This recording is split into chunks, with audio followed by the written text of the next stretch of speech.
Bismillahirrahmanirrahim. Assalamualaikum warahmatullahi wabarakatuh. Alhamdulillah, wassalatu wassalamu ala rasulillah wa ala alihi wa sahbihi wa man walah. Ashhadu an la ilaha illallah wahdahu la syarika lah, wa ashhadu anna Muhammadan abduhu wa rasuluh. Ya ayyuhalladzina amanu taqullaha haqqa tuqatih wa la tamutunna illa wa antum muslimun. Allahumma 'allimna ma yanfa'una wanfa'na bima 'allamtana wa zidna ilma. Allahumma ja'alna mimman yastami'una al-qawla fayattabi'una ahsana. Amma ba'du. Jamaah kaum muslimin dan muslimat yang dimuliakan Allah Subhanahu wa taala. Alhamdulillah, kita memuji dan bersyukur kepada Allah Subhanahu wa taala. Malam kali ini kembali kita dapat bermajlis untuk kita lanjutkan kajian kita tentang fiqhu as-siyam, yaitu fikih tentang puasa. Pada pertemuan sebelumnya kita telah menyampaikan beberapa hal terkait tentang syarat, kemudian rukun puasa, lalu berikutnya tentang sunnah-sunnah dan adab-adab dalam berpuasa, juga menjelaskan tentang mubtilatus siyam, pembatal-pembatal puasa, di mana pembatal-pembatal puasa itu ada beberapa hal. Yang pertama yaitu al-aklu wasyurbu amidan zakiran li saumihi. Yang pertama dan yang kedua adalah makan dan minum dengan sengaja dalam keadaan dia ingat bahwa dirinya berpuasa. Kalau hanya sampai pada ucapan makan dan minum dengan sengaja, bisa saja orang kalau minum itu sengaja, dia ambil air, dia ambil gelas, dia minum, itu sengaja. Tapi dalam keadaan lupa kalau dia dalam keadaan puasa, maka jelas makan minum dengan sengaja dalam keadaan dia ingat bahwa dirinya lagi puasa. Nah, kemudian yang ketiga ta'ammudul qaid, yaitu sengaja muntah, bukan tiba-tiba dia muntah. Lalu 4 dan 5 yaitu al-haid wan nifas, haid dan nifas. Lalu ta'ammudul istimna, sengaja mengeluarkan mani dengan memancing-mancing syahwatnya hingga maninya keluar. Lalu yang ketujuh adalah niyatul iftar, berniat untuk berbuka atau membatalkan puasanya. Walaupun dia tidak makan dan minum, kalau dia sudah meniatkan membatalkan niatnya, maka puasanya juga batal. Lalu yang kedelapan ar-riddatu anil Islam, murtad, keluar dari Islam. Berikutnya yang kita ingin sampaikan adalah umurun la tufsidus siyam, perkara-perkara yang itu tidaklah merusak puasa. Kalau hal itu terjadi pada diri kita di saat menjalankan puasa, maka hal-hal itu tidaklah menjadikan puasa kita batal. Yang pertama, an yusbiha yaumas siyami junuban. Dia masuk di waktu subuh dalam keadaan junub, belum sempat mandi. Mandi. Maka ini tidak mempengaruhi puasa. Puasa. Jadi kalau ada orang yang ketiduran, lalu kemudian belum sempat dia mandi junub di malam harinya, tiba-tiba dia bangun sudah azan, tidak ada jadi masalah. Karena junub ini hubungannya dengan sholat.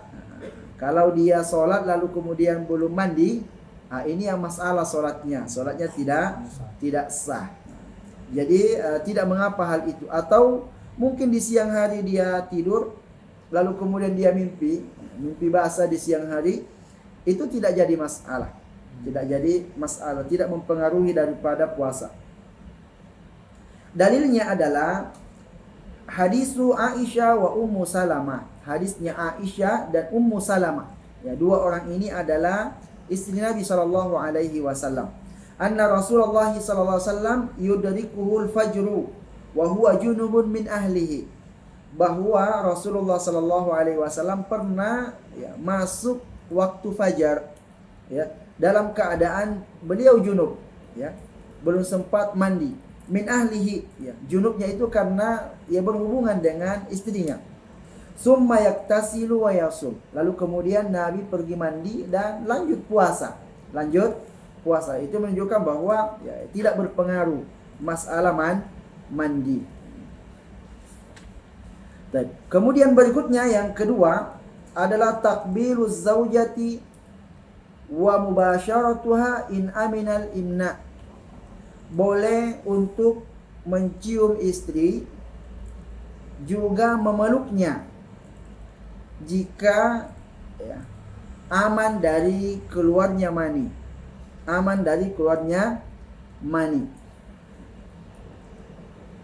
Fa Aisyah radhiyallahu taala anha qalat, dari Aisyah radhiyallahu taala anha berkata, kana Nabi sallallahu alaihi wasallam yuqabbilu wa yubashiru wa huwa sha'im.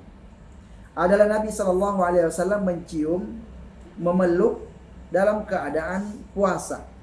Wa kana amlakakum liirbihi. Namun beliau itu orang yang paling kuat menahan syahwatnya. Jadi tak ada jadi masalah karena yang membatalkan puasa adalah berjima gitu ya. Berjima itu yang membatalkan puasa. Adapun muqaddimahnya ini tidak membatalkan puasa. Bahkan pernah Umar bin Khattab radhiyallahu an itu tiba-tiba datang mencari Rasulullah SAW karena dia mencium istrinya di saat puasa. Dia datang kepada Rasul mengatakan, "Ya Rasulullah, saya telah melakukan perkara yang besar." Apa itu? Saya mencium istri saya dalam keadaan puasa. Nabi SAW memberikan jawaban dengan berkata, bagaimana kalau kamu berkumur-kumur di saat berwudu? Batal tak puasamu? Maka Umar mengatakan tidak. Lalu Nabi menjawab, samalah dengan itu. Samalah dengan itu. Karena minum itu, sebelum minum, masuk dulu di mulut gitu ya. Yang penting nggak lanjut ke bawah ke tenggorokan, nggak batal gitu. Kalau dikeluarkan lagi nggak ada masalah. Nah, sama dikiaskan dengan berjima. Jadi sebelum berjima mungkin cium, peluk gitu. Nah, itu hanya muqaddimahnya. Itu tidak ada pengaruhnya dengan puasa. Selama tidak melakukan jima maka tidak membatalkan puasa. Kemudian wa anha qalat, dari Aisyah juga berkata, kana Rasulullah SAW yuqabbiluni wa huwa sha'im wa ana sha'imah. Adalah Rasulullah SAW biasa mencium saya dalam keadaan beliau puasa dan saya juga puasa. Jadi Aisyah puasa, jangan sampai para wanita itu salah dalam memahami gitu kan. Maka sekaligus Aisyah mengatakan, Nabi saat itu puasa, saya juga puasa dan tidak ada masalah dengan puasa kami. Wa qala Ibnu Hazm, dan berkata Ibnu Hazm, wa kana Aisyah idza mata alaihi salatu wassalam bintu 18 sana. Dan adalah Aisyah radhiyallahu taala anha ketika Rasulullah SAW meninggal umurnya 18 tahun.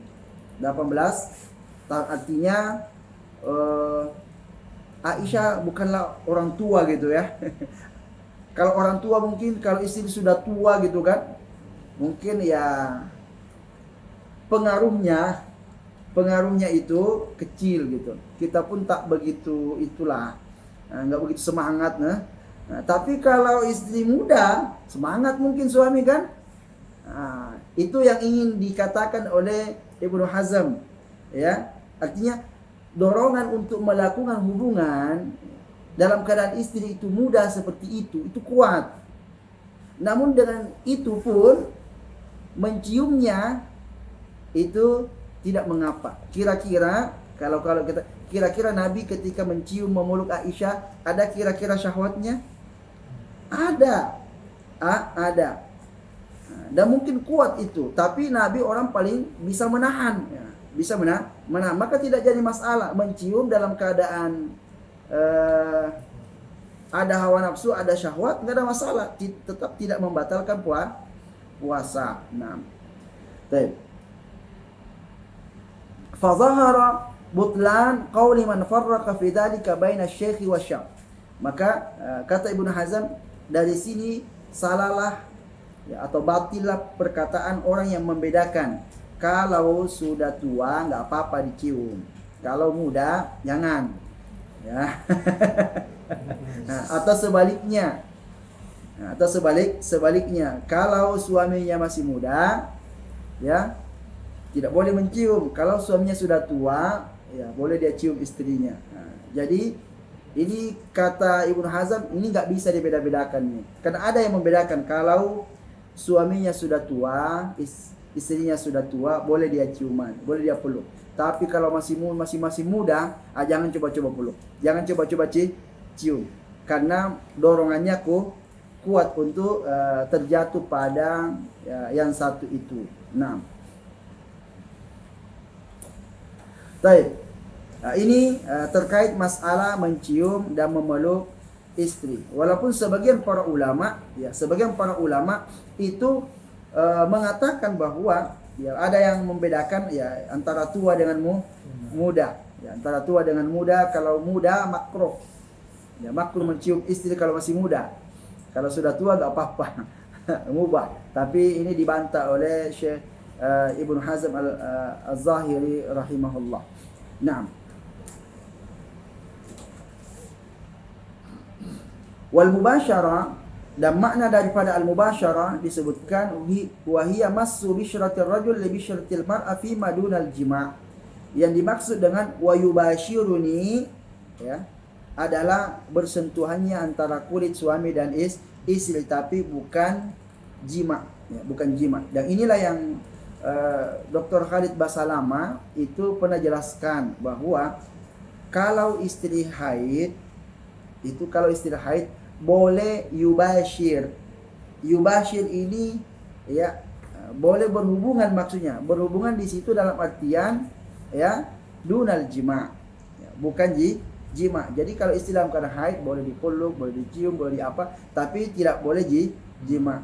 Namun ya ada orang yang memahaminya keliru gitu. Dia mengatakan, Dr. Khalid Basalamah membolehkan ya laki-laki atau suami berjima dengan istrinya walaupun istrinya haid. Dia berdalil dengan hadis ini gitu. Wah, ini tentu keliru dalam memahaminya.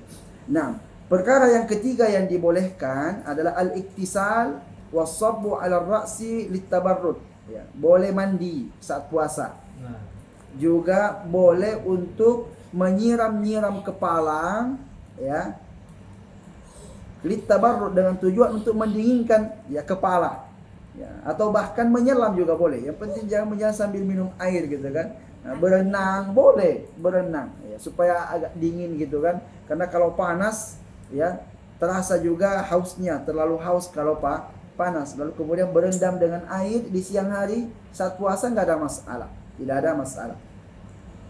Ya, kama taqaddama qariban, ya sebagaimana yang telah berlalu bahwa Nabi sallallahu alaihi wasallam ketemu waktu subuh, ya, dalam keadaan junub, lalu kemudian Nabi mandi dan puasa gitu. Jadi artinya orang yang puasa boleh saja mandi, ya. Yang tidak boleh adalah minum air. Ya, yang tidak boleh minum air. Nah, kemudian wa an ba'di ashabin Nabi sallallahu alaihi wasallam qala, dari sebagian sahabat Nabi juga ada yang menceritakan, laqad ra'aitu Rasulullah SAW bil araj yasubbu ala ra'sihi al-ma' wa huwa sha'im min al-'atashi aw min al-har. Dia mengatakan, aku sungguh telah melihat Rasulullah SAW ya menyiram kepalanya dengan air ya dalam keadaan beliau puasa. Mungkin beliau ya kepanasan atau beliau kehausan, akhirnya beliau siram kepalanya dengan air. Jadi tidak jadi masalah kalau hanya menyiram kepala dengan air ataupun mandi menyelam dan seterusnya. Nah, berikutnya yang keempat, al-madmadatu wal istinsyaqu min ghairi mubalaghah. Ya. Boleh berkumur-kumur dan memasukkan air ke dalam hidung, tapi jangan terlalu kuat. Jangan terlalu kuat, karena kalau dikuatkan bisa-bisa ada sebagian air yang lewat ya, lewat ke tenggorokan, maka menjadikan puasa batal. Oleh karenanya Nabi sallallahu alaihi wasallam ya bersabda, "Balik fil istinsyaq illa an takuna sha'iman." Hendaklah kamu ya serius ya kencangkan di saat kamu memasukkan air ke dalam hidung ya, ketika berwudu, kecuali jika kamu puasa. Jangan kamu lakukan ya dengan masukkan air kemudian diisap dengan kuat ya, karena kalau kuat bisa-bisa masuk dia ke dalam tenggorokan yang menjadikan puasa menjadi batal. Kemudian memang dalam hadis hanya istinsyak yang disebutkan, tapi madmadah ya, berkumur-kumur juga diharapkan berhati-hati juga gitu kan, karena memungkinkan juga untuk bisa lewat sebagaimana masuknya ke dalam hidung. Nah, kemudian berikutnya dia mengatakan fala ba'sa bil madmadah lis-sha'imi walau fi ghairi wudu aw ghuslin. Boleh seseorang itu untuk yang lagi puasa untuk berkumur-kumur walaupun bukan dalam keadaan berwudu atau mandi. Wala yufsidu saumahu al-balalul ladzi yabqa fil fam ba'dal madmadah. Dan air yang tersisa karena mulut tentu basah kalau dikumur-kumur ya. Itu yang basah di bagian mulut ya, ketika berkumur-kumur itu tidaklah membatalkan puasa. Tidaklah membatalkan puasa. Karena kalau itu membatalkan puasa, berarti kalau kita puasa nggak boleh berkumur-kumur gitu ya. Jadi bolehnya kita berkumur-kumur di dalam ketika kita berwudu, berarti intinya berkumur-kumur tidak membatalkan puasa. Maka di luar berwudu pun hukumnya boleh. Kemudian idza ibtala'ahu ma'arrid li'annahu la yumkinu taharruzu anhu. Kalaupun seandainya, dan itu pasti, kalau kita berkumur-kumur kan ada sisa air itu. Kalau kita mengatakan tidak ada sisa air, gimana caranya? Pakai pengering? nggak mungkin, ya. Nah, kalau seandainya ada yang bercampur dengan air ludah, lalu kemudian tertelan, maka itu hukumnya mubah. Tapi jangan sengaja taruh sedikit gitu kan. Nah, ini artinya kita sudah berusaha untuk mengeluarkan semuanya, tapi tentu kalau kita tidak mungkin yakin 100% nggak ada air yang tertinggal gitu, walaupun hanya sedikit. Kalau hanya sedikit, ini sesuatu yang tidak mungkin untuk kita menghindar darinya, karena pasti akan mulut basah kalau kita berkumur-kumur, dan pasti akan ada yang bercampur dengan ludah. Namun yang seperti itu kan nggak bisa kita untuk menghindarinya. Bagaimana cara untuk memastikan mulut kita itu terbebas dari air? Oleh karenanya, karena tidak bisa kita untuk menghindar darinya, maka menjadi hukumnya mubah. Fa in tamadmada aw istanshaqa fasabaqal ma'u ila halqihi. Bagaimana kalau ada orang yang berkumur-kumur atau istinsyak ya tanpa sengaja, ada air yang lewat. Ada air yang lewat min ghairi qasdin, tanpa ada kesengajaan. Wala israf fala syai'a alaihi fi asahhi qauli al ulama. Juga sebetulnya sudah hati-hati, tidak kencang-kencang, berkumur-kumur pun tidak terlalu kuat. Tapi ya entah apa masalahnya, tiba-tiba ada yang lewat, ya, ada yang lewat. Maka pendapat yang paling kuat di antara para ulama, kalau tidak ada unsur kesengajaan, puasanya tidak batal.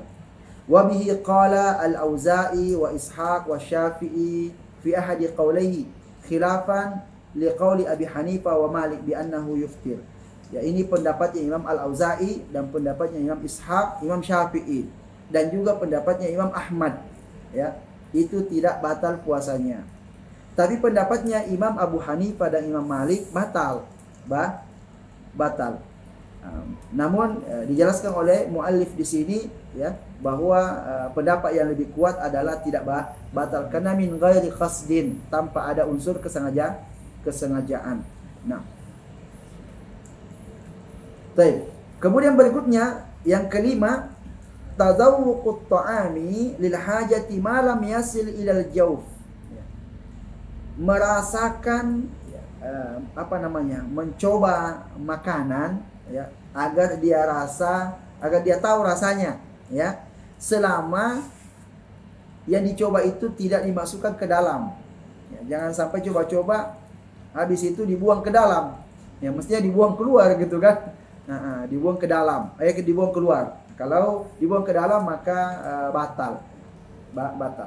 Fani bin Abbasin qala, dalilnya dari Ibnu Abbas berkata, la ba'sa an yazuqal khalla aw syai'a ma lam yadkhul halqahu wa huwa sha'im. Tidak mengapa seseorang itu untuk merasakan al-khal. Khal ini cuka. Coba. Gimana rasanya, sudah asam belum gitu ya? Aw syai' atau sesuatu yang lain. Ma lam yadkhul halqahu, selama tidak masuk ke dalam kerongkongannya ya. Wa huwa sha'im, ya dalam keadaan dia puasa. Ini adalah apa yang disampaikan oleh Ibnu Abbas seperti itu. Wa qala Syekhul Islam, dan berkata Syekhul Islam Ibnu Taimiyah, wa zauqut ta'ami yukrahu li ghairi haja. Namun mencoba-coba makanan tanpa kebutuhan ini makruh. Ya, jadi ketika dibutuhkan saja, ketika dibutuhkan.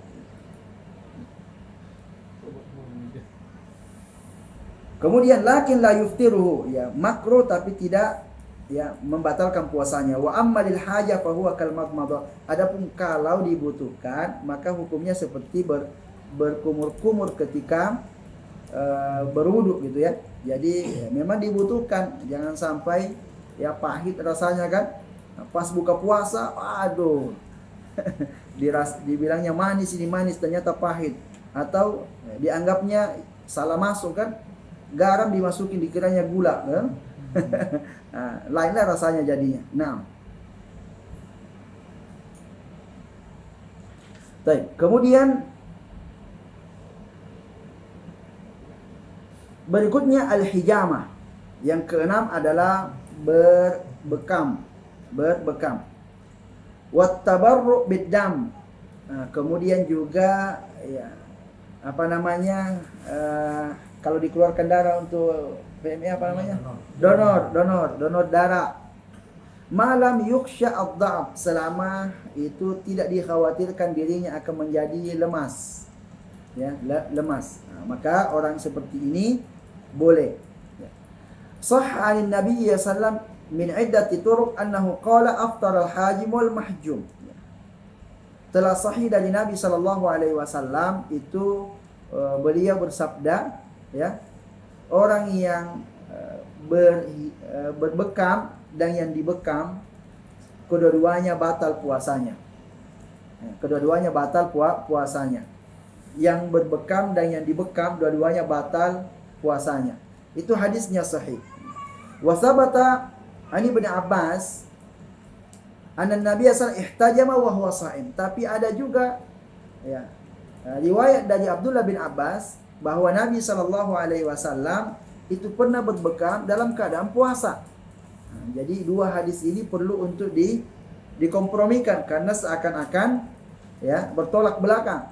Nabi mengatakan batal, tapi Nabi sendiri berbekam dalam keadaan puasa. Fazahaba Ahmad wa Ibnu Sirin wa Atha wal Auza'i wa Ibnu Munzir wa Ibnu Huzaimah wa ikhtara Ibnu Taimiyah anna al-muhtajim yuftir bil hijama ya, wa huwa qaulu Ali ya, wa Abu Hurairah wa Aisyah wa hujjatu hadzal mazhab ya. Imam Ahmad, Ibnu Sirin, Al-Auza'i, Atha dan beberapa ulama yang lainnya termasuk Ibnu Taimiyah, annal muhtajim yuftiru bil hijamah, ya. Orang yang berbekam batal puasanya. Jadi memang ada khilaf di antara para ulama, ya, berdasarkan hadis yang pertama tadi, aftara al-hajimu wal mahjum, ya. Orang yang berbekam dan yang dibekam kedua-duanya batal puasanya. Nah, kemudian wazahabal jumhur, namun jumhur ulama dari Imam Syafi'i, ya, Imam Malik, Imam Abu Hanifah, karena Imam Ahmad saja yang berpendapat membatalkan, ya. Adapun tiga imam mazhab yang lain itu yang dikatakan jumhur. Kalau empat imam mazhab, satu lain, tiganya sepakat. Tiganya ini istilahnya jumhur. Nah, kalau masing-masing dua-duanya ini nggak ada istilah jumhur. Nah, ila anna al-hijama la yuftiru biha al-hajim wal mahjum. Pendapat jumhur adalah berbekam tidak membatalkan puasa orang yang membekam dan yang dibekam, ya. Wa bihi qala Ibnu Mas'ud wa Ibnu Umar wa Ibnu Abbas wa Anas wa Abu Sa'id wa ta'ifah minas salaf. Dia juga ada pendukungnya dari kalangan sahabat pendukungnya, ya. Kalau tadi ini dari kalangan tabi'in pendukungnya, ya, Imam Ahmad, ya. Ini dari kalangan sahabat ada Ibnu Mas'ud, Ibnu Umar, ya, Ibnu Abbas. Ini orang-orang hebat semua. Wa hujjatuhum, adapun hujahnya, dia juga punya alasan. Yang pertama, ya, anna hadis Ibnu Abbas sabitun sahih. Apa yang disampaikan oleh Ibnu Abbas itu jelas kesahihannya, bahwa Nabi pernah berbekam dalam keadaan beliau puasa. Adapun yang hadis yang pertama, ya, itu semuanya dhaif, namun dia dianggap menjadi kuat setelah dikumpulkan, ya. Namanya kalau banyak hadis dhaif itu, ya, dan dhaifnya itu gara-gara hanya hafalan bukan karena pendusta perawinya, itu bisa dikumpulkan lalu naik derajatnya menjadi hasan li ghairihi, ya, sehingga bisa dipakai untuk berhujjah, ya. Namun kalau mau ditarji itu artinya pilih itu atau ini, maka pilihan hadisnya Ibnu Abbas akan lebih kuat. Kenapa? Karena memang dari asal dia sahih, ya kan? Ini asalnya dhaif gitu. Kalau pilih metode tarji, seperti itu modelnya. Mesti dia pilih yang hadisnya Ibnu Abbas. Kemudian, ya, wa ajabu an tad'ifil Imam Ahmad anna min huna qala sa'altu Ahmad an hadzal hadis faqala laysa fihi sha'im innama huwa muhrim, ya. Kemudian Imam Ahmad pernah ditanya tentang hadis itu, beliau mengatakan itu bukan shaim di situ, tapi muhrim, artinya Nabi itu pernah berhijama dalam keadaan muhrim, bukan dalam keadaan shaim. Kalau begitu teksnya, ya jelaslah hadis yang pertama yang lebih kuat gitu, ya. Namun, ya, Al-Imam Al-Bukhari, ya, Al-Imam Al-Bukhari mengatakan bahwa al-hadisus sahih la mariyata fi, ya. Imam Al-Bukhari menyatakan bahwa hadisnya Ibnu Abbas itu sahih dengan lafaz shaim. Ini memang perdebatan di kalangan para ulama tentang masalah sahih atau tidak, itu juga mempengaruhi tentang hasil hukum. Ya, yang mengatakan dhaif tentulah dia akan pilih hadis yang kedua, kan? Hadis yang, kalau yang mengatakan hadis pertama yang sahih, hadis kedua ini bukan shaim bahasanya tapi muhrim, nah beliau pilih yang pertama, ya. Seperti Imam Ahmad, dia pilih yang pertama karena hadis yang kedua dianggap bukan kata shaim tapi kata muhrim. Namun ulama yang lain menganggap kata shaim di situ, ya, kata shaim. Nah, itulah di antara contoh kenapa terjadi perselisihan pendapat di kalangan para ulama, karena perselisihannya dalam masalah, ya, mensahihkan dan mendhaifkan hadis. Baik. Lalu kemudian, ya, apa namanya? Jumhur ini mengambil metode tarjih dalam masalah ini. Mengambil metode tarjih, yaitu menguatkan pendapat hadisnya Ibnu Abbas dibanding hadis yang pertama yang memang dari semua jalan-jalannya, sanad-sanadnya itu terjadi kelemahan di sana. Nah, dan itu yang dipilih oleh muallif di sini, ya, bahwa berhijama tidak membatalkan puasa selama ya tidak membuat dhaif, lemah. Kalau membuat lemah nanti jangan berbekam. Nanti kalau kamu lemas terpaksa harus buka puasa gitu kan. Nah, jadi bukan karena hijamanya yang menjadikan dia berbuka, tapi karena lemasnya. Jadi orang kalau merasa kuatnya, fisiknya kuat, ya sudah diperiksa mungkin oleh dokter, oh boleh. Apalagi kalau keluarganya gitu kan minta donor gitu, minta donor. Ya, ini penting ini. Aduh nggak bisa ini buang Ramadan nih. Nanti tunggu malam, bahaya pula ini ya. Jadi bisa saja kalau memang bisa dipastikan dari dokter bahwa insya Allah kuat ya, lihat tensinya apanya semuanya kuat, boleh. Nah, kemudian ya berikutnya al-iktihal wal hukna. Al-iktihal yang ketujuh ialah pakai celak mata. Pakai celak mata. Ya mungkin adalah celak-celak itu masuk ke dalam mata gitu kan. Kan nggak ada masalah kalau lewat mata. Ya masalah kalau lewat mulut, ya kan? Nah, kemudian wal hukna. Hukna ini suntik. Ya, suntik juga kalau obat masuklah dia di mana gitu kan, divaksin. Ya, jadi dalam keadaan puasa divaksin, suntikan, ya nggak ada masalah. Ya. Kemudian wal qutrah. Qutrah ini tetes mata. Ya, mungkin obat tetes mata gitu, masukin matanya. Nah, wasyummut tib, mencium parfum. Mencium parfum atau bukan parfum yang dicium ya. Ada tuh yang kalau kita flu. Itu. Enggak apa-apa. Ya, kan cuma angin-angin aja sama bau-bau gitu kan. Enggak ada zatnya gitu ya. Jadi tidak jadi masalah kita ya. Apalagi fresh care gitu. Minyak angin gitu ya. Apalagi banyaklah yang biasa dicium-cium yang berbau-bau, nggak ada masalah, tidak ada masalah tentang hal itu. Alasannya hanya ya karena dia tidak lewat sini, tidak lewat sini. Kecuali kata para ulama kalau dia itu disuntik, di mana suntikan ini tujuannya sama dengan makanan, ya maka itu infus. Nah, ini membatalkan puasa kalau seperti itu karena fungsinya sama dengan makan atau sama dengan minum. Nah, karena berpuasa itu tujuannya supaya lapar memang. Ya, tujuannya supaya lapar dan ada hikmah di balik ya seseorang itu mesti lapar kalau puasa.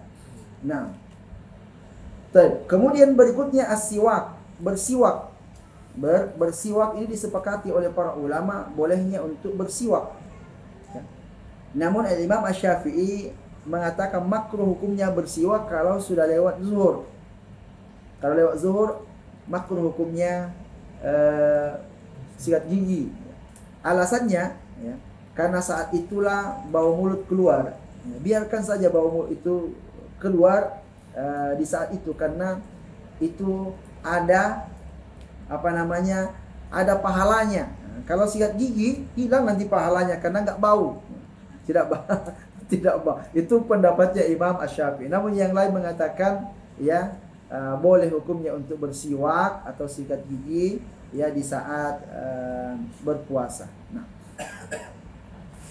kemudian boleh pakai pasta gigi boleh, boleh. Yang penting tidak ditelan saja gitu kan. Karena siwak itu juga ada rasanya. Ya. Bukanlah siwak itu rasanya tawar gitu ya, tapi kadang siwak itu ada juga rasanya. Jadi rasa-rasanya itu hampir mau sama dengan pasta gigi. Berikutnya yang ke-12, ibtila'un nakhamah. Menelan ludah atau dahak. Ya, menelan ludah atau dahak ya. Boleh hukumnya ini. Karena dia hukumnya sama dengan ludah. Sama dengan ludah maka boleh untuk ditelan. Disebutkan An-nakhamatu, karena disebutkan ibtila'un nakhama. An-nakhamatu hiya ma yakhruju minal hayshum inda at-tanahnuh wal balgham as-sa'id min as-sadri. Yang dimaksud dengan nakhama ini adalah yang biasa keluar di hidung. Berarti ingus ya. Ya. Atau yang biasa keluar dari dada naik ke atas. Ya, kalau batuk-batuk gitu kan keluar itu dahak. Itu yang dimaksud dengan nakhama. Dan itu hukumnya ya boleh untuk ditelan. Wa madhhabu al-Hanafiyah wal Mu'tama' inda al-Malikiyah wa riwayah inda Ahmad anna an-nakhama la tuftir li'anna ibtila'aha fil fam ghairu wasilin min al-kharij fa ashbaha ar-rik. Ya. Jadi mazhabnya Imam Abu Hanifah, Imam Malik, Imam Ahmad ya mengatakan ya itu tidak membatalkan puasa. Kenapa? Karena itu bukan sesuatu yang datang dari luar, itu munculnya dari dalam gitu ya, dari dalam, sehingga ya dia dikiaskan sama dengan ludah. Sama ludah sepakat para ulama hukumnya boleh. Masa kita meludah-ludah terus gitu kan? Nah, maka karena ludah itu juga munculnya dari dalam, ya maka ini pun munculnya dari dalam, sama-sama dibolehkan. Wa inda Syafi'iyah wal Hanabila yajuzu ibtila'uha ma lam tasil ila al-fam. Fa in wasalat fama fabtala'aha aftar. Adapun mazhab Syafi'i dan mazhabnya sebagian ulama dari mazhab Hambali yang mengatakan boleh selama belum sampai ke mulut. Ya, belum sampai ke mulut. Kalau sudah sampai ke mulut lalu kemudian dia masukkan kembali, nah itu membatalkan. Ini dalam mazhab Syafi'i membatalkan. Tapi yang lain mengatakan tidak batal karena asalnya memang dari dalam, munculnya dari dalam. Baik. Qultu al-azhar annahu la haraja fi ibtila'iha walau kanat fi fami ma lam tufhash atau tafhush atau yaqsulu al-akla aw syurba. Ya. Mu'allif mengatakan tidak mengapa untuk menelannya walaupun sampai di mulut selama itu ya, tidak sampai pada tingkat fahish. Fahish itu jorok kali gitu ya. Ya, jorok kali. Karena yang fahish itu dilarang untuk dikonsumsi. Nah, berikutnya ibtila'u ma la yuhtarazu minhu. Yang ke-13 adalah menelan sesuatu yang tidak bisa seseorang untuk menghindarinya. Ya, menelan sesuatu yang seseorang tidak bisa untuk menghindarinya. Disebutkan yang pertama, di antaranya yang pertama adalah ma ya'laqu bil asnani min baqaya at-ta'am, apa yang keselip-selip di gigi dari sisa-sisa makanan. Sisa-sisa makanan. Idza kana yasiran, ya, kalau itu sangat-sangat kecil gitu ya. Li'annahu tab'un lirrik, karena itu biasanya ngikut ke ludah. Yang kecil-kecil, enggak terasa gitu kan. Wala yumkinul ihtirazu minhu, dan seseorang tidak akan mungkin ya untuk bisa menghindari yang seperti itu ya. Bisyarat alla yaqsuda ittila'ahu, tapi syaratnya dia tidak sengaja ingin menelannya. Anggaplah kalau dia rasa harus dikeluarin. Ya, harus dikeluarin. Kalau punya ada keluar satu biji nasi gitu kan. Ini besar ini kan ya nasi. Nah, terasa dia. Ini buang keluar atau masuk ya. Ah, itu berarti sengaja dia. Ya, yang ini yang sesuatu yang tidak biasa bercampur dengan ludah, dan itu kita tidak rasa yang seperti itu, yang kecil-kecil ya, maka yang seperti ini tidak mengapa. Yang kedua, ad-dam al-yasir min al-lussa awil asnan ya. Darah. Kan keluar darah, tapi darahnya kan enggak terasa gitu kan. Karena mungkin tiba-tiba orang lihat, itu gusimu berdarah. Aduh, sejak kapan berdarah ya? Saya sudah berapa kali menelan ludah ini. Ya, mungkin ada yang ikut di ludah ya, tapi kalau dia ikut di ludah nggak terasa, gimana caranya? Nggak ada jalan untuk memisahkannya. Maka ini pun dibolehkan. Kemudian gubarut tariq. Yang ketiga contohnya adalah debu-debu yang ada di jalan. Mungkin yang nguap gitu kan. datang masuk debu-debu gitu. Maka yang seperti ini juga tidak membatalkan puasa. Disebutkan gubarut at-tariq wat tahin. Macam terigu katanya juga. Yang mana tahu ibu-ibu terigu gini-gini tiba-tiba kipas gitu kan. Masuklah sebagian itu kan. Batuk-batuk dia. Aduh, ini gimana puasa saya yang begini nih, ya. Nah, maka ini sesuatu yang tak bisa dihindari. Nah, kemudian berikutnya 14, 15, 16 al-aklu wasyurbu wal jima'u nasiyan. Ya. Makan, minum, berhubungan suami istri dalam keadaan lupa. Dalam keadaan lupa. Lupa kalau dia puasa gitu. Lupa kalau dia puasa. Ada pun makan ini sengaja ini, tapi lupa kalau dia puasa. Ternyata sudah terjadi baru ingat, ya. Alhamdulillah aja kan. Nah, berikutnya yang ke-17 al-qai ghair al-mu'tamid, yaitu muntah tanpa sengaja. Muntah tanpa sengaja ini hukumnya mubah. Perkara-perkara yang tidak membatalkan puasa. Namun ya, masalah-masalah ini ada yang diperselisihkan oleh para ulama. Ya, sehingga kalau ada orang yang mengatakan enggak, itu enggak usah lah, biarlah ya, ini yang saya baca enggak gitu kan. Ya, itu berlaku untuk pribadi kan, dan untuk orang yang nanya. Jangan pula kalau dia berpemahaman membatalkan kita paksa-paksa pula dia kan. Ya enggak batal. Bagi dia sudah batal, gimana? Ya udahlah. Nah, itu urusan dia. Yang jelas ini segala hal yang kita sebutkan ini itu ada khilafnya di antara para ulama. Ya, maka kalau kita temukan hal-hal seperti terjadi pada diri kita, ya, dan kita mengikuti pendapat ini, ya udah, nggak ada masalah terhadap puasa kita. Nggak perlu kita bingung gitu, ini gimana ini ya. Nah, gimana ini? Lanjut saja puasanya. Baik. Kemudian berikutnya penjelasan tentang al-muftirun wa ahkamuhum. Orang-orang yang boleh untuk tidak puasa dan hukum-hukumnya. Hukum-hukumnya orang-orang yang dibolehkan untuk tidak puasa. Yang pertama adalah al-marid. Al-marid yaitu orang yang sakit. Orang yang sakit boleh untuk tidak puasa. Namun sakitnya ini perlu diperjelas. Mana tahu cuma sakit jerawat kan, tidak ada hubungannya dengan puasa. Wa huwa kullu ma kharaja bihil insan an haddis sihha min illatin, yaitu ya segala sesuatu yang dirasakan oleh manusia yang keluar dari kata sehat. Aduh, sakit. Jadi min illah karena adanya penyakit, penyakit. Jadi itu yang dimaksud dengan sakit, bukan sekedar sakit gitu ya, sekedar sakit, atau sakitnya memang sakit tapi bentar aja sakitnya gitu kan.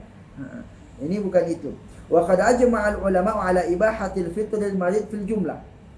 Dan semua para ulama sepakat ya, bahwa orang yang sakit itu secara umum boleh untuk ya tidak puasa. Ya. Summa idza bari'a qadahu. Ya, lalu kemudian kalau dia sudah sembuh wajib dia untuk ganti. Dan itu sangat jelas ayatnya di dalam Al-Qur'an, wa man kana maridan aw ala safarin fa iddatun min ayyamin ukhra.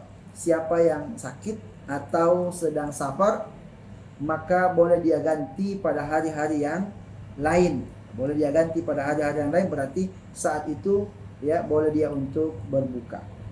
Dan itu dua kali Allah Subhanahu wa taala ulang di dalam surah Al-Baqarah di ayat yang berurutan tentang masalah sakit dan safar ini. Walil maridi salasu halat. Kata muallif, orang yang sakit itu ada 3 keadaannya. Yang pertama, an yakuna maraduhu yasiran la yata'atsaru bisawm. Yang pertama, sakitnya hanya sedikit saja, tidak berpengaruh pada puasa. Ya. Wala yakunu al-fitru arfaqu bihi. Ya. Dan kalaupun dia berbuka, enggak ngaruh juga gitu kan, enggak ngaruh pada sakitnya gitu. Maka seperti disebutkan az-zukam, flu, ya. Az-zukam al-yasir, flu perlu sikit. Kemudian as-suda al-yasir, sakit kepala tapi hanya pusing-pusing sikit saja, ya. Dan yang lainnya, maka yang seperti ini dia tidak boleh untuk berbuka. Yang kedua, an yazida maraduhu aw yata'akhkhar bur'uhu wa yashaqqu 'alaihi shaum lakin la yadurruhu. Orang yang sakit, ya, kalau dia puasa sakitnya bertambah atau lambat sembuhnya, ya, lambat sembuhnya, ya, dan agak berat dia untuk puasa, fahada yustahabbu lahul fitru wa yukra lahu shaum. Orang seperti ini lebih diutamakan dia untuk berbuka, makruh hukumnya untuk puasa. Yang ketiga, an yashqa alaihi shaum. Keadaan yang ketiga betul-betul dia berat untuk puasa. Wa yatasabbabu fi dararin, dan kalau dia paksakan puasa akan menyebabkan mudarat pada dirinya. Wa qad yufdi ilal halak, dan bisa saja membinasakan dirinya, membahayakan dirinya kalau dia puasa. Fahada yuhramu alaihi shaum. Orang seperti ini haram baginya berpuasa. Ya, haram baginya puasa. Inilah tiga hal kondisi orang yang lagi sakit. Ada yang tetap harus puasa, ada yang utama baginya untuk puasa, ada yang haram baginya untuk puasa. Nah. Kemudian disebutkan juga wa hal yuftiru sahih alladhi yakhsha al-marad bisyam. Bagaimana kalau ada orang sakit, sehat, tapi kalau dia puasa, dia yakin kalau dia sakit kalau puasa. Jadi kalau dia nggak puasa, sehat-sehat saja. Nah, tapi kalau dia puasa, mesti sakit. Nah, ini penyakit apa gitu? Mungkin gitu ya, ma. Maka kata para ulama, yubahu lis-sahihi alladhi yakhsha al-marad bisyam an yuftir. Ya, dibolehkan bagi orang yang sehat, ya, kalau dia khawatir puasa, kalau dia puasa itu dia akan sakit. Mungkin sebelum bulan Ramadan sudah begitu ya, lambat makan langsung sakit gitu. Maka ini dibolehkan karena keadaannya masih sama dengan orang yang sakit. Kalau dia puasa membahayakan dirinya, maka boleh hukumnya untuk tidak puasa juga. Yang kedua, al-musafir, orang yang safar. Ini orang yang kedua yang boleh untuk tidak berpuasa. Yushra'u lil musafir an yuftir, ya, dibolehkan atau disyariatkan bagi orang yang musafir untuk tidak berpuasa. Berdasarkan firman Allah dalam surah Al-Baqarah ayat 185, "Wa man kana maridan aw ala safarin fa'iddatun min ayyamin ukhar." Ya, siapa yang lagi sakit atau lagi safar, maka boleh dia ganti pada hari-hari yang lain. Nah. Kemudian masalahnya idza shamal musafir sahha shaumuhu. Masalah pertama, kalau orang musafir puasa, puasanya sah. Ya, puasanya sah. Lalu kemudian pertanyaannya, hal afdalul lil musafir as-shaum awil fitru? Mana yang lebih utama kalau lagi safar, puasa atau berbuka? Karena boleh baginya untuk berbuka. Ya. Tapi mana lebih utama, berbuka atau puasa? Ya. Maka para ulama membagi safar itu menjadi 3.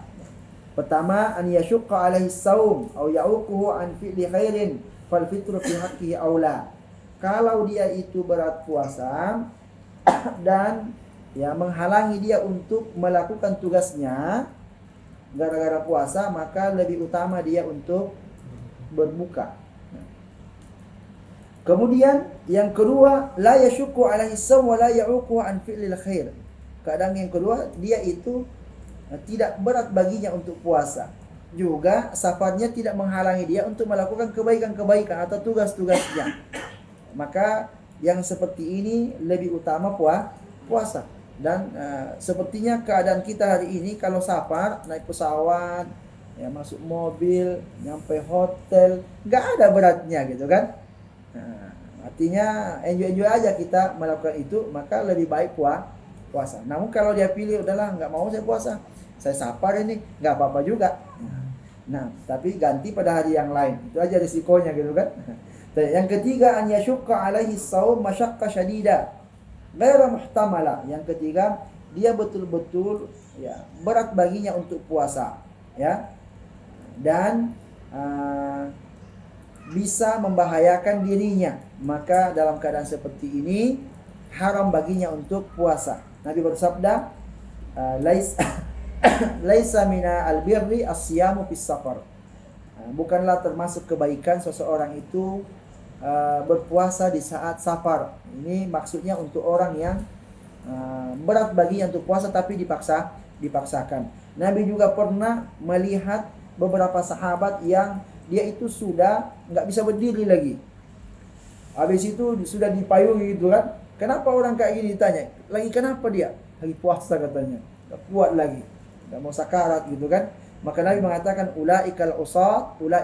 Mereka itu orang yang bermaksiat. Itu bukan beribadah yang begitu. Itu bermaksiat karena telah membahayakan dirinya. Nah, itu terkait masalah musafir. Kemudian waktu jawazil fitri lil musafir. Kapan boleh musafir itu buka puasa? Apakah kalau sudah sampai Jakarta atau dari Batam sudah boleh dia buka puasa? Maka kalau ada orang ini disebutkan ada dua keadaan. Keadaan pertama, an yabda as-safar qabla al-fajr. Ya. Kalau dia itu mulai safar sebelum subuh, jadi sebelum jam 3 udah berangkat gitu. Maka aw yatla alaihi qabla an yatla alaihi al-fajr wa huwa musafir wa yanwi al-fitra fa yajuzu lahu al-fitru ijma'an. Kalau dia sebelum masuk waktu subuh dia sudah mulai safar dan dia niatnya nggak mau puasa, maka pada saat itu dia boleh untuk tidak puasa karena berangkatnya malam. Kedua, an yunshi as-safar ba'dal fajri. Ya. Kadang kedua dia mulai pergi safar setelah sholat subuh. Jadi dia mau ke Jakarta jam pesawatnya jam 10. Ya kan? Berarti kan dia dapat subuh gitu kan. Maka fal jumhur ya mengatakan innahu la yubahu lahul fitru zalikal yaum. Ya, maka jumhur ulama mengatakan tidak boleh baginya untuk berbuka pada hari itu, ya, pada hari itu. Kenapa? Karena dia sudah dari awal berniat untuk puasa. Namun Imam Ahmad mengatakan, ya, boleh saja dia puasa. Boleh saja dia buka puasa. Sebelum berangkat sarapan pagi dulu di rumah. Dan Imam Ahmad mendatangkan beberapa dalil-dalil, di antaranya hadisnya Ibnu Abbas. Jadi hadisnya Ibnu Abbas mengatakan summa da'a bima'in farafa'ahu ila yadihi liyarahu an-nas fa'aftara hatta qadima Makkah wa dzalika fi Ramadan. Pernah beliau ya safar ya dan di siang hari dia minta air minum gitu kan.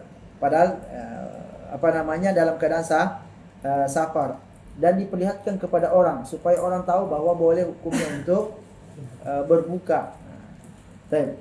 Dan ada yang lain yang menjelaskan bahwa ya, di antara sahabat ada yang sebelum berangkat, sebelum jalan gitu sudah minta mana sarapannya gitu.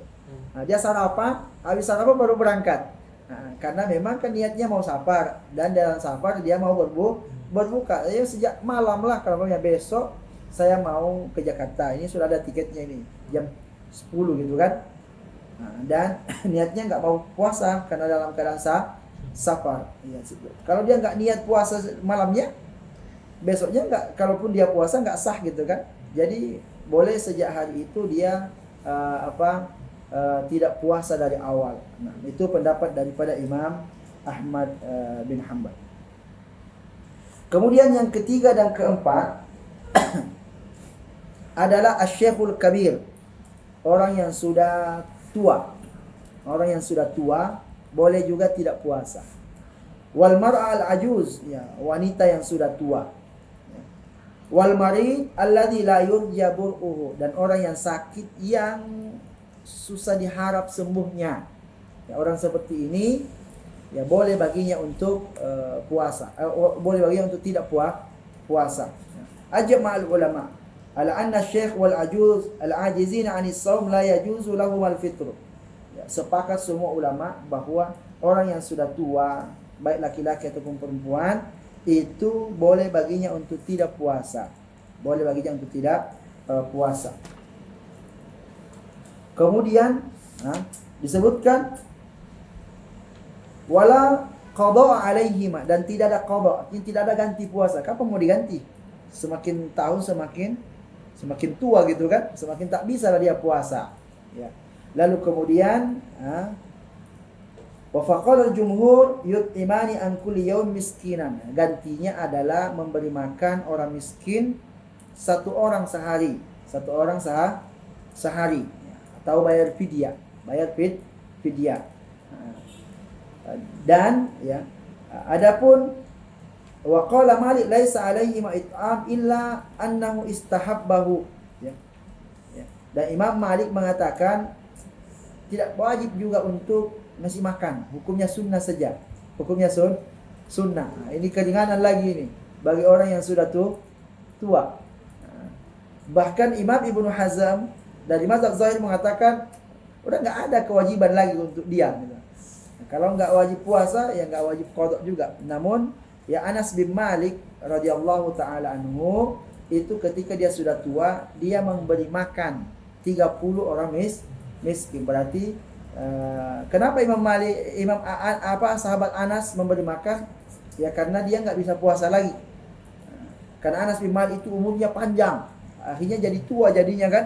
Jadi tua nggak bisa puasa, Namun dia membayar fidyah atau memberi makan. Dia caranya dia kumpulkan 30 orang, habis kasih makan 30 orang itu. Jadi nggak repot-repot gitu kan.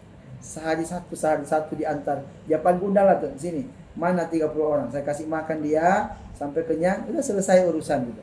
Jadi boleh juga dia ansur satu-satu, boleh juga sekaligus. Atau kalau membayar pakai fidyah, ya pakai makanan itu nilainya adalah nisfu sok. Setengah sok. Setengah sok itu berarti setengah ukuran zakat fitrah. Kalau pakai beras. Tapi kalau nasi padang boleh juga. Nah itu udahlah pakai nasi padang aja. Itu kan berarti langsung makan gitu ya. Nah, kalau mau pakai beras, ya, maka setengah sok. Ya, kalau seumpama 3 kilo kita pilih, biasanya kalau tergantung kita berapa biasanya kita kalau membayar zakat fitrah. Kalau pilih 3 kilo, berarti 1,5 kilo gitu kan. Ya, kali 30. Kasihlah orang miskin itu. Nah, berikutnya al-hamil wal murdi, wanita hamil dan menyusui. Wanita hamil dan menyusui, ini yang kelima dan keenam. Walaupun para ulama ya berbeda pendapat tentang apa yang harus dibayarkan oleh hamil dan menyusui ini.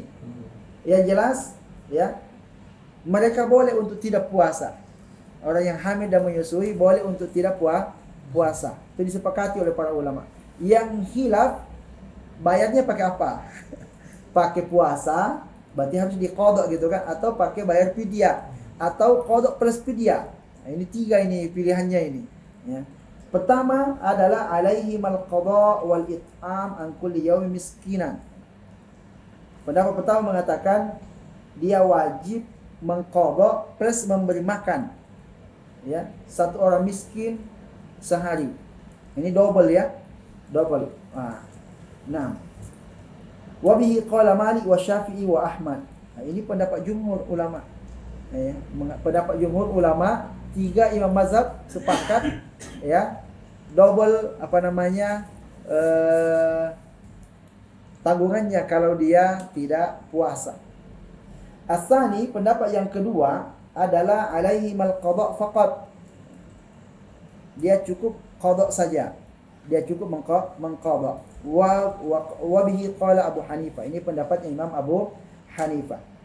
Pendapat yang ketiga mengatakan alaihi mal it'am faqat dunal qada. Pendapat ketiga mengatakan bayar pakai makan saja, tak pakai qada. Ini yang paling ringan yang ketiga kan? Wa bihi qala Ibnu Abbas wa Ibnu Umar ya wa Ishaq. Ini yang dipahami oleh Ibnu Abbas ya, Ibnu Umar. Ini sahabat, pemahaman sahabat ini. Ya, kemudian juga Imam Ishaq dan yang dipilih oleh Syekh Albani rahimahullahu taala juga sama. Nah, disebutkan fa'ani bin Abbasin qala, dari Ibnu Abbas berkata, rukhisa li syekhil kabir, ya, telah diberikan keringanan bagi orang yang sudah tua, wal ajuz al kabira, wanita yang sudah tua, ya. Kemudian wa fi dzalik wa huma yatiqanis saum, ya. Padahal ketika itu ya keduanya masih bisa puasa, tapi ya dibolehkan untuk nggak usah puasa lah kalau sudah tua. Kemudian wa yuftirani insya'a wa yutimani kulla yaum miskinan. Kalau dia mau ganti pakai makanan nggak apa-apa, dia satu orang miskin. Wala qada alaihima, dan tidak ada qada atas keduanya, tidak ada qada. Summa nusikha dzalika fi hadhil ayat. Kemudian ya setelah itu ada ayat yang kedua yang turun memansuh ya yang pertama itu, ya. Lalu kemudian wasabata lisy-syaikhil kabir wal ajuz al kabir idza kana la yutiqani shaum wal hubla wal murdi idza khafata wa at'amata kull yawm miskinan. Kemudian turun ayat berikutnya, faman syahida minkum syahra falyasum. Ya, sambungan ayat ini menjelaskan bahwa kalau ada orang tua, orang yang sudah tua, baik laki-laki ataupun wanita, lalu juga ada yang hamil dan juga yang menyusui, ya, dan juga yang menyusui, khawatir bagi dirinya, membahayakan dirinya kalau dia puasa, maka boleh dia untuk memberi makan ya orang miskin. Jadi ditambah oleh Ibnu Abbas orang yang sudah tua, laki-laki atau perempuan, ditambah hamil dan murdi, ya, wanita hamil dan menyusui, ya, itu boleh dia tidak puasa dan hanya memberi makan satu orang miskin sehari. Baik. Kemudian wa yu'ayyidu hadza anna Ibnu Abbas asbata hadzal hukma lil hubla wal murdi idza khafata. Dan Ibnu Abbas menegaskan lagi bahwa ya hukum ini berlaku untuk wanita hamil dan menyusui kalau keduanya khawatir, baik itu khawatir pada dirinya atau khawatir kepada anaknya, ya, anak-anaknya. Maka dengan itu ya ini pendapat yang lebih dekat kepada kebenaran karena ini adalah pendapat para sahabat, ya. Jadi seperti itu. Maka kalau ada wanita yang hamil dan menyusui, ya, dia mau dua nggak ada masalah. Tapi kalau berat dia baginya dua kali gitu kan, maka pilih yang ringan saja, memberi makan. Karena susah juga kalau dia hamil, kapan dia mau bayar, ya kan? Nah, setelah hamil kamu menyusui itu 2 tahun pasti lewat. Kapan dia mau kamu bayar dia kalau 2 tahun? Berarti kan tahun ketiga baru bisa dia ganti kan? 3 bulan dia harus puasa betul-betul nanti dalam setahun kan? 3 berat juga tuh puasa 3 bulan dalam setahun untuk mengqadha 3 tahun yang dia tidak puasa. Apalagi kalau pas selesai masa 2 tahun menyusui hamil lagi. Nyambung lagi kan? Lama lagi tuh. Bisa tahun ke-10 baru bisa diganti setelah nggak bisa hamil lagi kan? Kapan mau? Jelas akan tertunda-tunda gitu kan? Maka memang pendapat yang ketiga ini yang lebih pas, ya, lebih mendekati kebenaran. Dan kata para ulama, nggak mungkin dijadikan 2 puasa plus memberi makan gitu. Gimana caranya 2? Ya. Padahal orang sakit aja susah 1, ya kan? Suruh ganti puasa, ya. Masa orang yang hamil dan menyusui dilipat gandakan jadi 2 gitu kan? kasihan juga gitu. Maka oleh karenanya ini pendapat yang paling dekat pada kebenaran. Nah,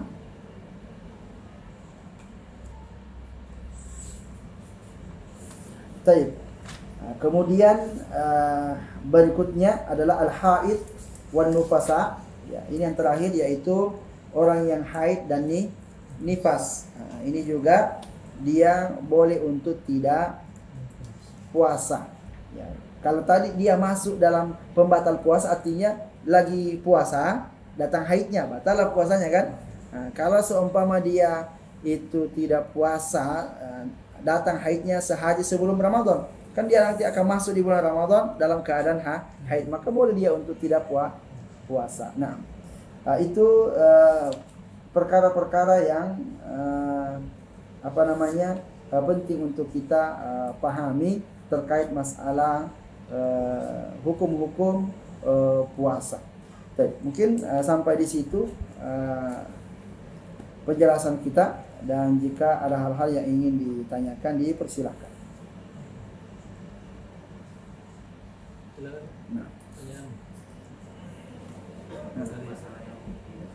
Ya, fidyah. Jadi kan kamu beri makan misalnya 30 hari nggak puasa, 30 orang miskin. Nah, Itu 30, jadi kan setengah kilo kali 30. ya. Itu diberikan satu orang atau orang yang 30 orang. Boleh dibagi ke 30 orang, boleh juga kepada satu orang. Kan kalau satu orang gitu kan seperti setiap hari satu kan, walaupun orangnya sama, nggak ada masalah. Atau ngajak orang banyak, orang miskin, kasih makan sekali saja gitu, sama saja. Jadi intinya kita itu mengeluarkan fidyah dan diserahkan kepada orang miskin. Nah. Kepada panti asuhan. Panti asuhan. Saya ada cuma tanya kalau bayar fidyah panti asuhan. Tapi intinya adalah orang miskin. Intinya kepada orang miskin. Kalau panti asuhannya miskin, ya miskinlah, kasihlah ke dia, gak apa-apa. Nah, jadi susah kita karena di masa Nabi nggak ada panti asuhan, ya kan? Gimana jawab pakai boleh? Oh boleh panti asuhan, ada hadisnya gitu. Jadi umum saja orang miskin. Kalau kita anggap ya panti asuhan itu miskin, ya sudah kita berikan kepada mereka. Nah.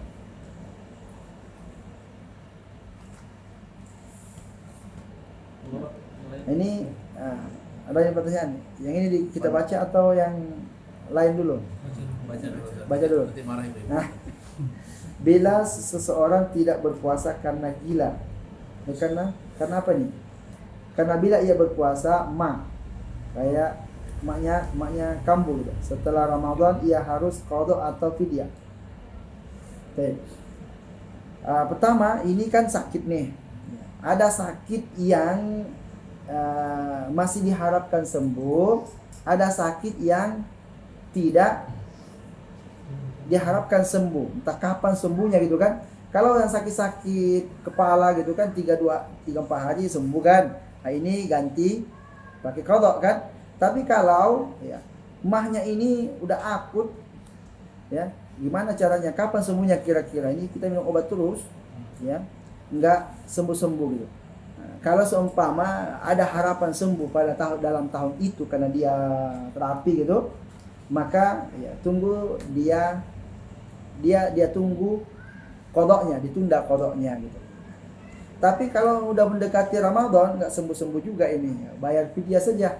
Bayar fidyah karena dia masuk dalam kategori al-marid alladzi la yurja bur'uhu, orang yang sakit yang sudah tak diharap lagi sembuhnya atau sudah kecil kemungkinan untuk sembuh. Jadi ada penyakit menahunnya yang enggak sembuh-sembuh, maka orang seperti ini boleh baginya untuk bayar fidyah. Nah, berikutnya batasan umur yang dikatakan apa nih? Katakan tua. Nah, artinya orang tua ini orang tua yang tak mampu lagi untuk puasa. orang tua yang tak mampu lagi untuk, kalau dia puasa udah lemas nggak kuat, nah, ada seperti ini nggak usah puasa, ya nggak usah puasa, bayar fidyah. Tapi ada orang tua masya Allah udah tua makin kuat. Maka yang seperti ini bagus baginya untuk puasa, bagus baginya untuk puasa. Nah, jadi ini tidak ada batasan umur, karena Rasulullah sampai tua 63 tahun gitu kan, puasa terus gitu kan. Nah, jadi apa namanya, padahal 63 tahun udah tua juga itu kan.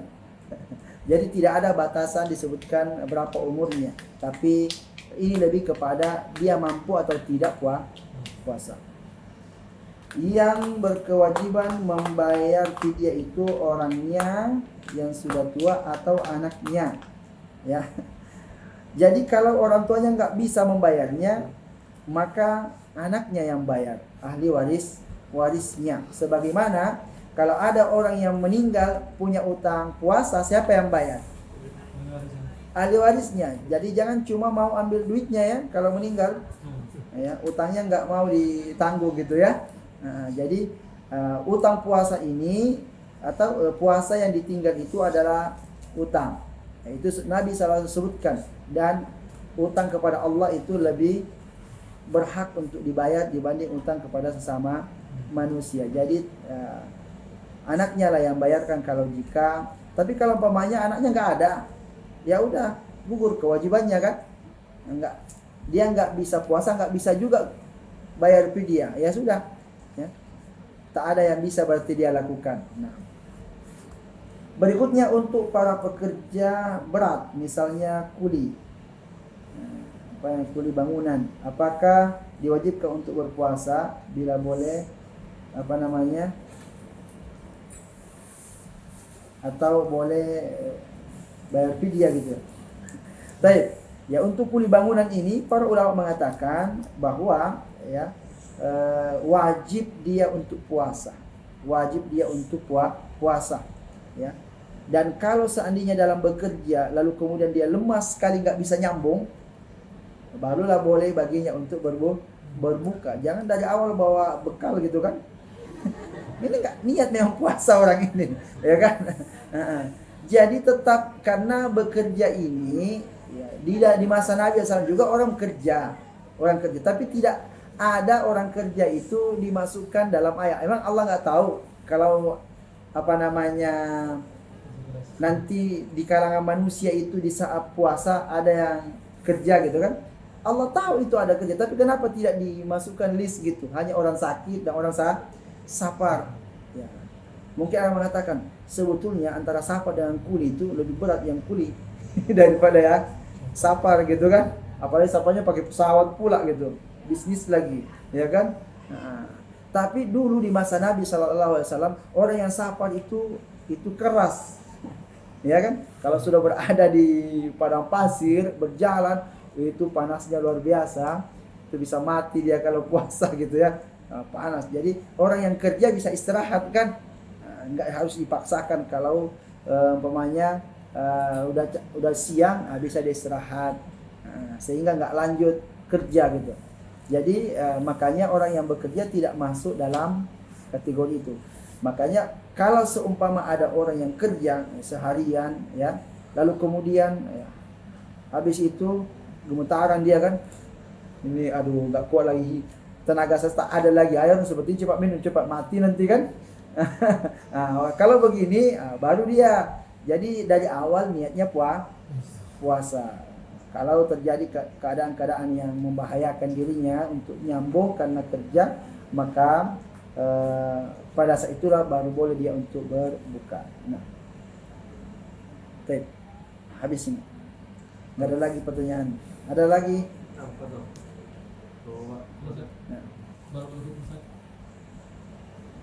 Itu bagaimana hukumnya orang yang berpuasa tapi tidak sholat? Nah, orang yang berpuasa tapi tidak sholat, para ulama mengatakan bahwa orang yang tak sholat itu, ini kan diperselisihkan kafir apa enggak gitu kan? Kafir apa enggak? Kalau sholatnya saja sudah kafir apa enggak, apalagi puasanya? Puasanya itu antara sah dengan tidak itu lebih kecil ya. Lebih kecil itu lebih ringan sah atau tidak puasanya dibanding dia masih muslim apa enggak gitu kan. Jadi makanya Syekh Al-Utsaimin rahimahullah mengatakan tak sah puasanya orang yang tidak sholat. Karena sholat lebih utama, lebih penting dibanding puasa. Kan hadisnya begitu. Nanti pada hari kiamat yang pertama kali dihisab adalah sholat. Kalau sholatnya beres, yang lainnya ikut kan. Kalau sholatnya tak ada, puasanya ada, nggak usah diperiksa puasanya. Salatnya aja nggak ada gitu kan. Nah, berarti dari dalil itu ya para ulama mengatakan tidak sah puasa orang yang tidak sholat. Nah. Kemudian juga ada masalah ya bagi wanita karena dia nggak mau mengqadha, karena qadha ini berat. Habis itu dia minum obat untuk mencegah haidnya. Hal-hal seperti ini difatwakan oleh para ulama boleh-boleh saja selama tidak membahayakan dirinya. Kira-kira membahayakan apa enggak gitu. Kalau membahayakan tidak boleh ya. Karena darul mafasid muqaddamun ala jalbil masalah. Yaitu mencegah mudarat itu lebih diutamakan daripada mengambil manfaat. Tapi kalau ya tak ada mudaratnya, ya bolehlah kita untuk melakukan itu demi untuk mengambil manfaat. Jadi itu ditinjaunya dari situ. Sama dengan orang yang pergi umrah, pergi haji, ya apa hukumnya minum obat untuk mencegah haid keluar di masa haji atau di masa umrah? Adalah timbangannya adalah bermudarat atau tidak. Dan yang bisa menjelaskan bermudarat atau tidak adalah ya ahli kesehatan. Nah, ya, sebab ya beberapa kaum muslimat itu berat kali dia untuk bayar qadanya itu. Ya, udah mau Ramadan masih banyak lagi, aduh gimana ini. Namun memang Aisyah radhiyallahu taala anha itu membayar qadanya itu di bulan Sya'ban, walaupun itu bukan sunnah ya. Bukan sunnah membayar qada di bulan Sya'ban. Aisyah mengatakan itu karena Rasulullah SAW banyak puasa di bulan Sya'ban, sehingga saya pun di saat itulah kesempatan saya untuk membayar qada, karena di hari-hari yang lain saya sibuk melayani Rasulullah sallallahu alaihi wasallam. Nah, Cukup ya? nah kita cukupkan sampai di sini penjelasan kita terkait masalah puasa. Semoga ini bisa memberikan kepada kita bekal ilmu untuk kita memasuki bulan Ramadan ya. Lalu kemudian berikutnya adalah istiqdadu as-sihah ya, persiapan kesehatan jasmani ya. Kemudian istiqdadu al-mal ya, persiapan harta ya. Mesti ada kita siapkan dari harta kita untuk kita meraih keutamaan melalui harta di bulan Ramadan. Lalu istiqdadul waqti ya, kita perlu juga menyiapkan waktu ya. Ya, waktu kita itu kita aturlah di bulan Ramadan ya, untuk kita isi waktu-waktu kita dengan membaca Al-Qur'an. Karena itu yang sangat-sangat dianjurkan ya, mengisi waktu-waktu di bulan Ramadan dengan membaca Al-Qur'an, mempelajari Al-Qur'an ya, sehingga target-target kita dalam membaca Al-Qur'an bisa tercapai ya. Berapa target kita?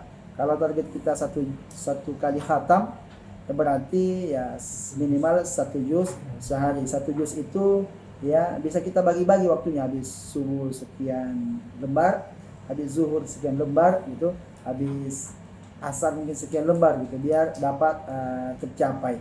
Jadi memang jangan kita sepelekan masalah mengatur waktu ya. Jangan setiap habis subuh tidur pagi. Nah, itu program yang salah itu. Karena dengar hadis ya, puasanya orang yang tidurnya orang yang berpuasa itu ibadah. Tak pernah ada tidur itu menjadi ibadah. Kalau gitu tidur aja terus kita gitu kan, tak ada amal. Jadi tidur itu tak ada amal, tak ada dosa juga. Bahkan bisa berdosa kalau di waktu mestinya kita beramal malah pergi tidur gitu. Jadi hadis itu tidak ada asal usulnya. Nah, kita cukupkan sampai di sini. Wassallallahu ala nabiyyina Muhammad wa ala alihi wa sahbihi wasallam. Walhamdulillahirabbil alamin. Wassalamualaikum warahmatullahi wabarakatuh.